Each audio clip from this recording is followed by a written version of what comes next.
Las fibras textiles identificadas en las encuadernaciones mexicanas del siglo XVI por la doctora Marta Elena Romero, lo va a leer Gabriela Cruz, en la ausencia de Marta, y nos disculpen si no tenemos un poquito de su currículum, pero sí no lo sabemos, así que... Bueno, pues ella inició, pues fue maestra, es todavía maestra en la ENCRIM, no sé, hace como 15 años que inició en la ENCRIM como maestra de conservación de encuadernaciones y de material bibliográfico. Es química por la Universidad de la UNAM y hizo una maestría eso de saber mejor que yo, en Inglaterra sobre... Se dedica más que nada a las encuadernaciones antiguas y precisamente no está con nosotros porque se fue a recibir su grado de doctora en Inglaterra, hizo un doctorado sobre arqueología del libro. Eso es lo que yo sé. Entonces me pidió que si podía leer su plática. Si me toca patar, por favor disculpas porque no es mi presentación, pero está muy bonita. De todos modos, nada más tienes 20 minutos. Las fibras textiles identificadas en las encuadernaciones mexicanas del siglo XVI. El siglo XVI en México es el lugar y tiempo de encuentro de dos culturas, los indígenas que poblaban Mesoamérica y los europeos representados por los españoles que dirigieron las guerras de conquista. Las transformaciones sufridas en sendas culturas tan distintas se vieron reflejadas en todos los aspectos de la vida. Este choque ideológico y las tradiciones no solo influyó en la religión, el gobierno, las manifestaciones artísticas y la economía, también se reflejó en el empleo de materiales y técnicas para el desempeño de algunas labores y la producción de diversos objetos de uso cotidiano a los que los europeos estaban acostumbrados y muchos de ellos no se encontraban en las Indias. El suministro de materiales en la Nueva España estuvo controlado por el monopolio español, cuya finalidad era evitar la autosuficiencia de las colonias americanas. Para conseguirlo, controló rigurosamente todas las mercancías que se embarcaban a las Indias. Con el intercambio mercantil, a través del comercio transatlántico, conocido como la carrera de Indias, los mercados se inundaron de artículos y abastos provenientes de Europa y Asia. Los naos que zarpaban de Sevilla atracaban en Veracruz, mientras que el galeón de Manila viajaba de Manila a Acapulco. Los océanos Pacífico y Atlántico se unieron por la ruta de Acapulco, México, Veracruz, y viceversa, lo que propició el comercio entre España y el resto de Europa y Oriente. Y así la Ciudad de México se convirtió en el centro del emporio comercial del virreinato. Sin embargo, el abastecimiento por parte de España no fue suficiente ni expedito, y los altos cargos arancelarios y de transporte hacían que los precios finales se vieran tan elevados que solo una pequeña minoría pudo acceder a estos productos.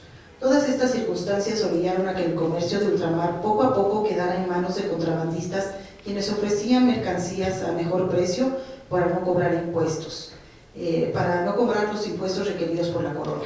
La oferta de estos bienes estuvo supeditada a la disposición que hubiera de las mercancías de procedencia ilegal y no siempre eran las que se necesitaban. Como consecuencia, las materias primas y herramientas que se utilizaban tradicionalmente en las artes y oficios indígenas convivieron con las del origen europeo y asiático. Unas y otras fueron utilizadas indistintamente hasta que aquellas que demostraron ser más adecuadas para cada oficio se adoptaron definitivamente. Un buen ejemplo de la confrontación e intercambio cultural y tecnológico descritos anteriormente es el oficio de la encuadernación, que como muchos otros fue introducido en México por los españoles en el siglo XVI. La ejecución y el desarrollo de los oficios de tradición europea y que se arraigaron en la Nueva España estuvo determinado por diversas circunstancias como lo fueron la disponibilidad de materiales primas, las herramientas, contar con maestros que pudieran enseñar el oficio, la organización y legislación para poder desempeñarlo y por último la existencia de la necesidad del producto o servicio. En el caso de la encuadernación estuvo justificado por la existencia de libros provenientes de Europa y la generación de documentos oficiales personales. La producción de material didáctico para la educación indígena, la formación de bibliotecas personales de colegios y conventos y el establecimiento de la imprenta en 1539. Contar con la imprenta en la Nueva España tuvo un objetivo muy preciso: imponer una cultura nueva sobre la ya existente, logrando, además, la conversión apresurada de los indígenas a la religión católica. Gracias a la imprenta fue posible contar con mayor número de copias de las obras necesarias para la evangelización, y los materiales y herramientas empleados para su encuadernación estuvieron supeditadas a las mismas circunstancias de disposición que el resto de las mercancías. Para poder determinar la frecuencia y uso de materiales y técnicas en encuadernación del siglo XVI para libros impresos que pudieran ser considerados como patrones de trabajo mexicano, se revisaron 300 libros impresos mexicanos del siglo XVI, resguardados en las distintas bibliotecas mexicanas y extranjeras, de los cuales únicamente 47 aún conservan la primera encuadernación o elementos de ella. Debido a que estos 47 libros fueron producidos y vendidos en el mercado mexicano durante ese periodo y nunca han dejado el país, por lo menos aquellos que se conservan en bibliotecas mexicanas, sus encuadernaciones ofrecieron una muestra confiable para este estudio. De este grupo de 47 libros, 39 están encuadernados en pergamino flojo, 7 en piel sobre tapas de madera o cartón y 1 está desnudo. Con base en esto se analizaron los libros encuadernados en pergamino flojo, pues al ser la mayoría representan el tipo de encuadernación más común en la época y por lo tanto ofrecían más posibilidades de identificar los patrones de trabajo. El estudio de estos libros incluyó la identificación de las fibras textiles utilizadas en los elementos estructurales de las encuadernaciones.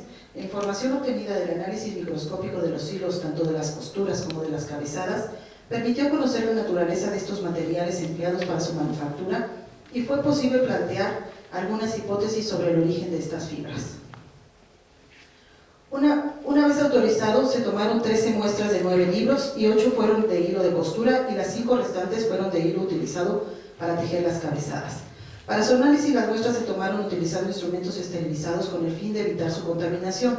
Las muestras de 2 milímetros de longitud aproximadamente se colocaron dentro de un tubo de pendor y se identificó con el número de registro del libro del que fue tomada. Cada muestra se analizó bajo microscopio estereoscópico con el fin de obtener un pequeño fragmento. Este fragmento fue sumergido en agua destilada y calentado en baño María para flexibilizarlo. Después se colocó en un portaobjetos y una vez más, bajo el mismo microscopio y con ayuda de un par de agujas de disección, se disiparon las fibras tanto como fue posible. Para fijar las muestras del portaobjetos se utilizó bálsamo de Canadá y se protegió con un cubreobjetos. Enseguida las muestras se observaron bajo el microscopio óptico con luz polarizada, observándose las características anatómicas de las fibras de a 10, 40 y 100X para realizar la identificación taxonómica. Por último, se obtuvo el registro fotográfico para cada una. Las imágenes obtenidas bajo el microscopio se compararon con las muestras patrón almacenadas en la base de datos de materiales constitutivos del patrimonio cultural mexicano desarrollada por Gabriela Cruz en el Laboratorio de Biología de la Escuela de Conservación, Restauración y Museografía de Lina, en donde también se realizaron estos análisis. Los resultados obtenidos del análisis de 9 libros fueron los siguientes. El lino se identificó en 3 hilos de costura y un hilo de cabezada.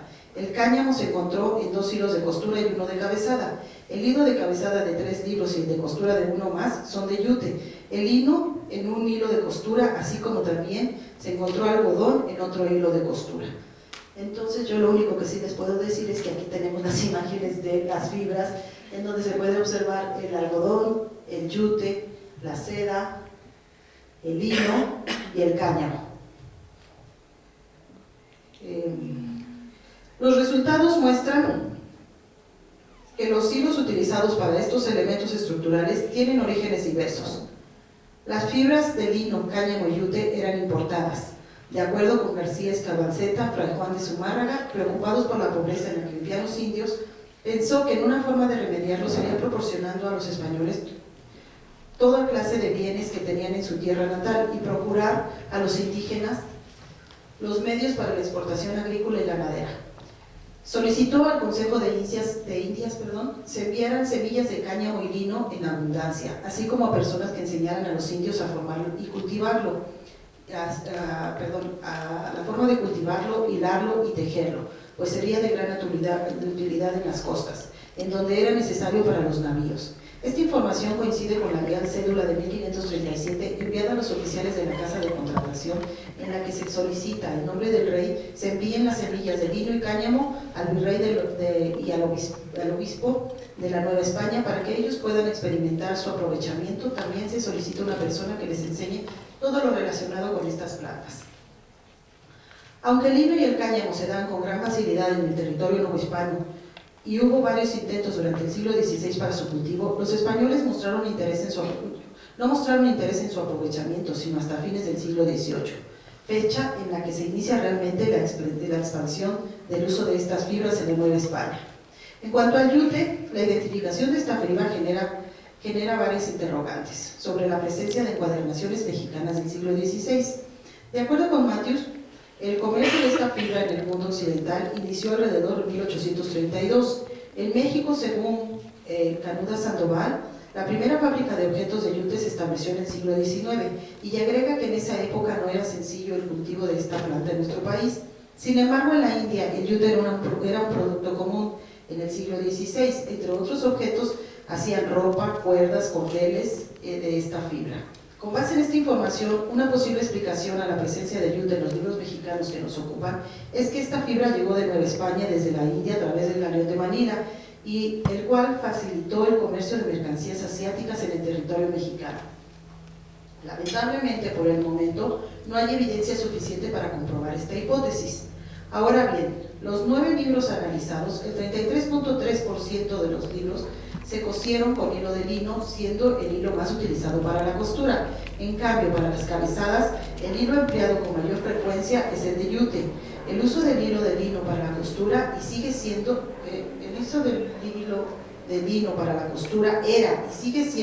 una práctica común en Europa, por lo que su presencia en libros mexicanos no es de sorprender. Llama la atención la frecuencia del uso del hilo de yute para tejer las cabezadas. Los hilos de este material empleado en las cabezadas es grueso comparado con los hilos de otras fibras usados para el mismo fin. La práctica de tejer las cabezadas con hilos gruesos es de influencia española, pero hasta hoy no se han realizado estudios para identificación de estas fibras en hilos utilizados en España para la encuadernación de libros durante el siglo XVI, y por lo tanto no es posible establecer relaciones entre las prácticas de trabajo españolas y mexicanas. Por lo que se refiere a la seda y el algodón, existen dudas sobre su origen, pues en el siglo XVI ambas se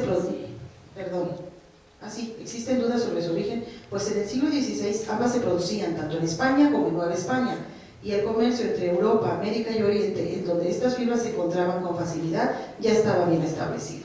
El algodón era una de las plantas más cultivadas por los indígenas. Sahagún relata que el algodón se ofrecía en capullo para su venta y lo había en distintas calidades y costos. Las actividades textiles del algodón estuvieron distribuidas entre los indígenas y los españoles. Correspondía a los indios el cultivo, el despepitado del hilado, mientras que el teñido y tejido estaba a cargo de los europeos. La seda, en cambio, tiene una historia similar a la del lino y del cáñamo. Aunque existen varias versiones sobre su introducción a la Nueva España, es un hecho que para finales de 1531 la industria de la seda estaba totalmente establecida. De acuerdo con Motolinía, el crecimiento acelerado de la producción de seda se debió a que tanto los gusanos como las monedas necesarias para su cría se daban muy bien. Las actividades para la obtención y explotación de este material también estuvieron divididos. Los indios eran responsables para alimentar a los gusanos con las hojas de moreras y cuidarlos hasta que formaran el capullo. Las indígenas hilaban la seda cruda para su venta en madejas, y los españoles se encargaban exclusivamente del teñido y tejido. La producción fue tan vasta que para la segunda mitad del siglo la seda se exportaba a Guatemala, Perú y Nicaragua. A pesar de que la industria de la seda tenía todo lo necesario para hacer un negocio próspero, de repercusión favorable para la economía de la colonia, para 1576 estaba en plena decadencia. Una de las razones fue la mano de obra indígena. Fue muy abundante en un inicio, pero se vio drásticamente mermada por las epidemias de 1575 y 1581, aunado a la abolición de la esclavitud indígena a mediados del siglo XVI. Otra razón importante fue que el desarrollo comercial con Oriente, en donde entre otras mercancías se importaba seda principalmente a China, de madejas de distintos colores, además de las telas bordadas y lisas hechas de esta fibra. Cabe mencionar que el hilo de seda identificado es de color azul. El uso de un hilo con estas características para costura de un libro es inusual y su presencia puede considerar como indicador de un trabajo costoso. Si la encuadernación de esta obra se analiza detenidamente, algunas de sus características podrían confirmar esta suposición. Se trata de un cuerpo de 21 centímetros de alto por 16 centímetros de ancho y 4 centímetros de espesor y cuenta con 62 cuadernillos aproximadamente. La costura es seguida sobre 4 soportes. Considerando la cantidad de cuadernillos y soportes involucrados, además de las características de la seda, se puede decir que la costura de este libro no habría sido una tarea fácil, y el encuadernador habría invertido más tiempo que normalmente necesitaría para ejecutar la misma costura con hilos de otro material como lino, cáñamo o algodón. Aunado a esto, el cuerpo presenta 2 cantos decorados y las cabezadas son de buena calidad estructural.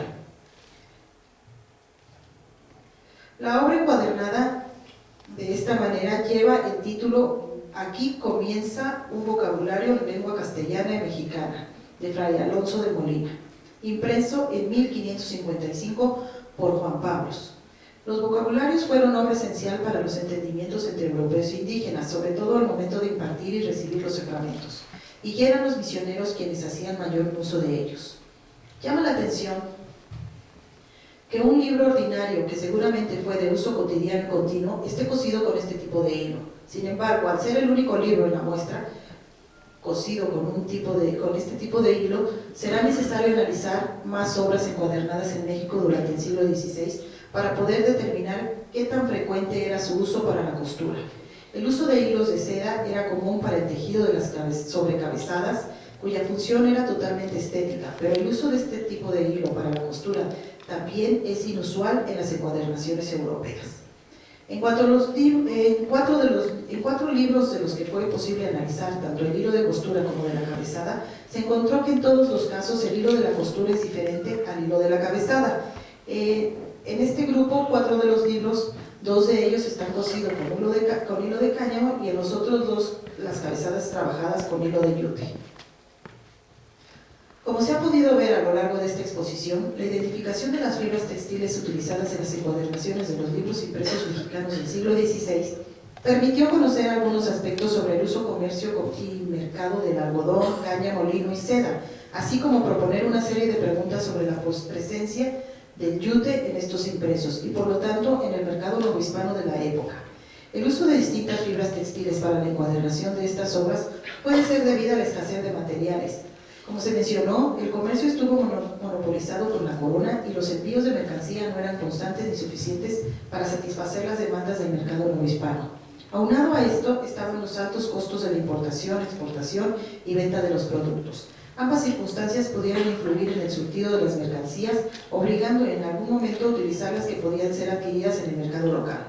Para la historia de la encuadernación mexicana, este trabajo aportó información sobre algunas prácticas de trabajo de los encuadernadores novohispanos del siglo XVI y evidencia que la encuadernación es innegablemente una valiosa fuente documental. Agradecimientos. Maestra Gabriela Cruz, Universidad Autónoma de México, Biblioteca de México, Biblioteca Francisco Javier Clavijero, Biblioteca Pública del Estado de Jalisco. Muchas gracias.